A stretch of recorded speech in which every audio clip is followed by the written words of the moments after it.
এখন আমরা এসেছি, এটা সোনাদা মনস্ট্রি। এটা ব্যাকে একটা উপরের গেট আছে, ওটা দিয়ে ঢুকছি, কারণ নিচে যে গেটটা আছে রাস্তার পাশে, ওখানে বিয়ে হচ্ছে বুদ্ধিস্টদেরই কোনো, সেই জন্য আমরা এই গেট দিয়ে এন্ট্রান্স করছি। একটু ঘুরে ওপরে।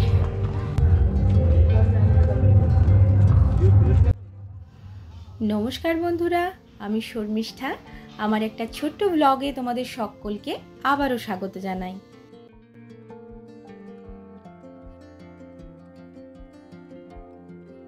বাঙালি হিসেবে দার্জিলিংয়ে আমরা অনেকেই বেড়াতে গিয়েছি, মনেস্ট্রিও দেখেছি। মনেস্ট্রি মানে বৌদ্ধ মন্দির। সোনাদাতে এই যে মনেস্ট্রিটা আছে, এটা কিন্তু লাভার মনেস্ট্রি থেকেও অনেকটা বড়।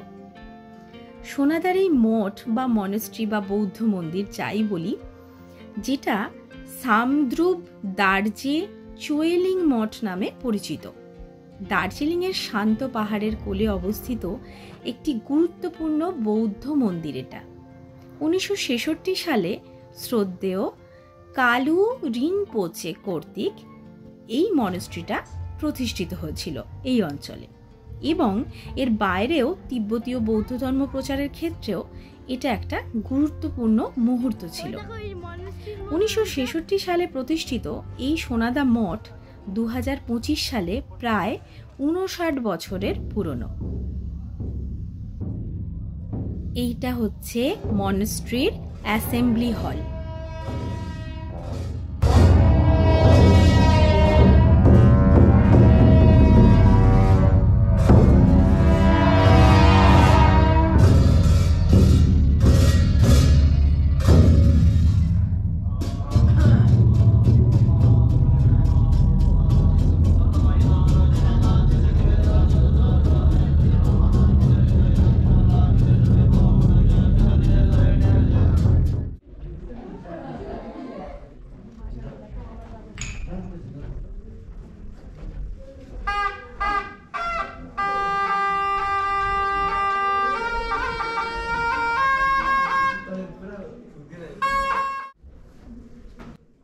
মনেস্ট্রির ভিতরে যখন ওনাদের উপাসনা চলে, সেই মুহূর্তে কিন্তু কখনোই তেমনভাবে কোনো রেকর্ডিং বা ক্যামেরা অ্যালাউ করা থাকে না। কিন্তু আমরা যে সময় দার্জিলিংয়ে বেড়াতে গিয়েছিলাম, সেটা বলতে পারা যায় কোভিডের পরপর, এবং সেই সময় বেশি ট্যুরিস্ট ওখানে যেত না। সবারই একটা মনে ভয় ছিল, কিন্তু কোইন্সিডেন্টলি আমাদের যাওয়া হয়ে ওঠে ওখানে, এবং আমরা অনুমতি নিয়েই, বুদ্ধিস্ট যে মঙ্করা ছিলেন ওখানে, তাদের অনুমতি নিতেই ওনারা রাজি হলেন যে ভিতরে যেতে এবং ক্যামেরা অ্যালাউ করতে। তো আমরা ভিতরে যাই ওনাদের অনুমতি নিয়ে, এবং তারপরে এটা রেকর্ড করতে পারি। সেই জন্যেই আজকে তোমাদের সাথে শেয়ার করছি, কারণ ছোটোবেলায় আমি তো কখনো যাইনি আগে বৌদ্ধ মন্দিরে বা কোনো মনেস্ট্রিতে। বড় হয়ে যখন ঘুরতে যাই পাহাড়ে, তখনই প্রথম মনেস্ট্রি দেখা। আমাদের ভারতবর্ষে অনেক ধর্ম সমন্বয়ে একসাথে থাকা মানুষ তাদের আলাদা আলাদা ধর্মকে বজায় রেখে সুন্দরভাবে রয়ে গেছে। তো সেটার একটা সুন্দর নিদর্শন ভাবলাম তোমাদের সামনে আজকে তুলে ধরি। ভিতরে এইভাবেই উপাসনা হয় ওনাদের। তো সেই মুহূর্তগুলোকে নিজেরা ক্যামেরাবন্দি করতে পেরেছিলাম বলে সত্যি নিজেদেরকে অনেকটা লাকি বলে মনে হয়েছিল। ইভেন ওখানে একজন গাইড আমাদের সঙ্গে ছিলেন, যার জন্যেই আর কি বৌদ্ধ লামাদের সাথে উনি ওনাদের ভাষায় কথা বলে পারমিশনটা নিয়েছিলেন। তার জন্যই হয়তো আমরা অ্যালাউ হয়েছিলাম ভিতরে ক্যামেরা নিয়ে যেতে।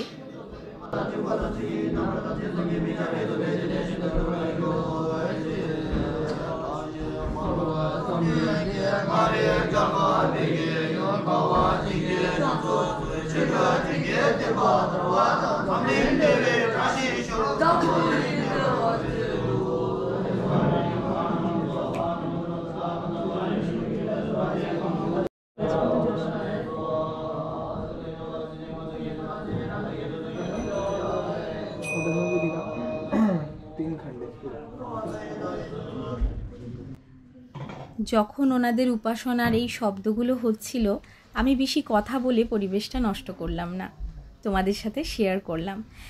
এই মনেস্ট্রিতে একটা মামি রাখা আছে কালু রিনপোচের, এবং তার দেহটি মানে এই সোনাদা মনেস্ট্রিতে যে মমিটা রাখা আছে সেটা 36 বছরের পুরনো একটা ন্যাচারাল মমি ওখানে রাখা আছে।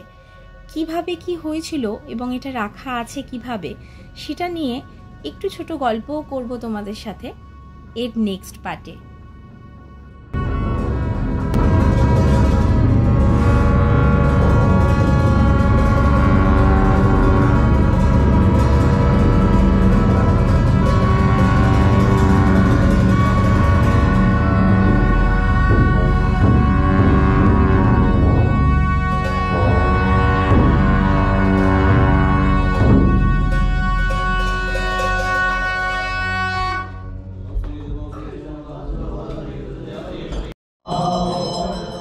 কেমন লাগলো আমার আজকের ভিডিও তোমরা অবশ্যই জানিও, এবং দার্জিলিং সিরিজের এটা প্রথম ভিডিও বলতে পারো। আমি চেষ্টা করব যতবার ঘুরতে গিয়েছি সেগুলো তোমাদের সামনে তুলে ধরার। ভালো থেকো সকলে, আবারও চলে আসবো এমন ভিডিও নিয়ে।